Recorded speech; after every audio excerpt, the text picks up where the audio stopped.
Hi. How you Hey, doing? I'm doing great. I'm doing great. Now, Lelee, I got to tell you something, okay? So, when on Twitter, I see you've been out here promoting the Unsung episode. You've been talking to all these different folks around the country. But I'm going to tell you something.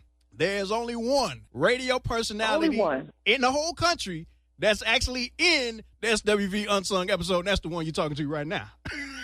Hey, we say, you know how that go. We save the best for last, right? Right, exactly. See, look, we on the same page. Now,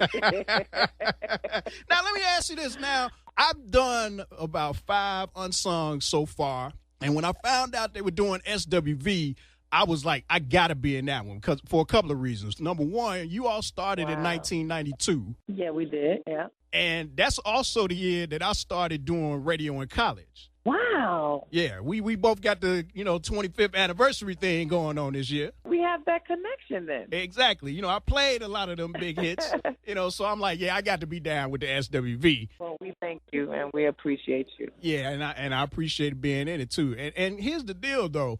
I noticed that a lot of artists have not agreed to do it because people think, they just do the episode, but it's like the production company has to want to do it. TV One has to approve it. And then the artists have to agree. Some artists haven't agreed. What was the process of you all agreeing to do Unsung? Was it like unanimous? Did it take a little while? How did that go? Well, it was tough in the beginning because we kind of fell into that little bottle that everybody else fell into. Well, we're not unsung or whatever. But then we thought about it.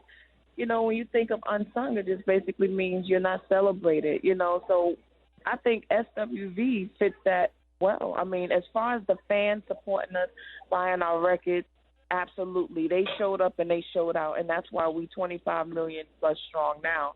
But we never felt like we got the love from the music industry, people that, the powers that be. We just never felt like we were. We felt like we were, maybe too hood, too black, or, it was just, that was just us. And, you got a lot of artists as well who think they're a lot bigger than what they really are, you know. So I think SWV, we wanted to change the face of Unsung and get people a little bit more comfortable with coming on the show because we're still active today. Exactly. Now, let me ask you this. Now, you all had a lot of hits, but you all came out the gate just so strong. Like, there's certain artists who will dominate a particular year, like Al Green dominated 1972, and Michael Jackson dominated 1983. You all dominated 1993. I mean, I'm so into you. Weak, the Right Here Human Nature remix, Downtown, all in the same year. Like, take me, what was it like to be in that zone where you just everything is hit after hit, like 4 or 5 hits in a row? Man, it was awesome, especially when you didn't expect any of that stuff to happen. Like, we didn't even know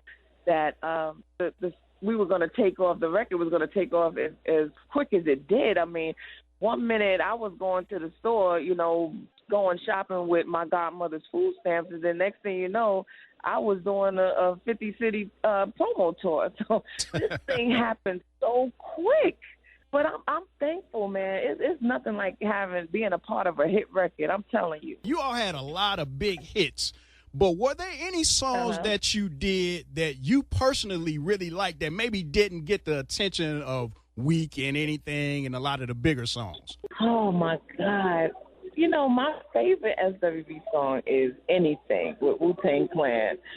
I think that song did pretty well. It did well. But these last 2 albums were, like, really great albums. But, we don't have the machine that we had back in the day. So a lot of the fans are we're just brainwashed to like a lot of stuff. Our listening ear now is contaminated with a lot of the stuff that's going on now, and no one is in love anymore. So really, they feel like it's no need to sing love songs anymore. Everybody's on the dance floor now, or talking about something retarded. You know? Now let me ask you this too, though. Now, you all did a lot of great videos. What was like the craziest video shoot of the one where it was just so wild or something was happening that the public just really wouldn't know about? Well, I can remember when we did the Right Here Human Nature video on the Virgin Islands, and the same week we did Downtown. Well, it was 110 or 15 degrees, and if you look at the video, they have us on horses. Well, my horse wasn't cooperating. Oh, no. This horse was doing everything but what I told it to do. Now, I'm arguing with the owner, telling the owner, this horse is not paying me any attention. I'm doing all of your commands. He's just not having a good day. I think the horse was actually hot. So I said, okay, forget the damn horse and put me on a pony. So in that video, you see I'm the only one that's on the pony. Oh, wow. Yeah, I'm going to have to go back and look at that because I didn't catch that first time around.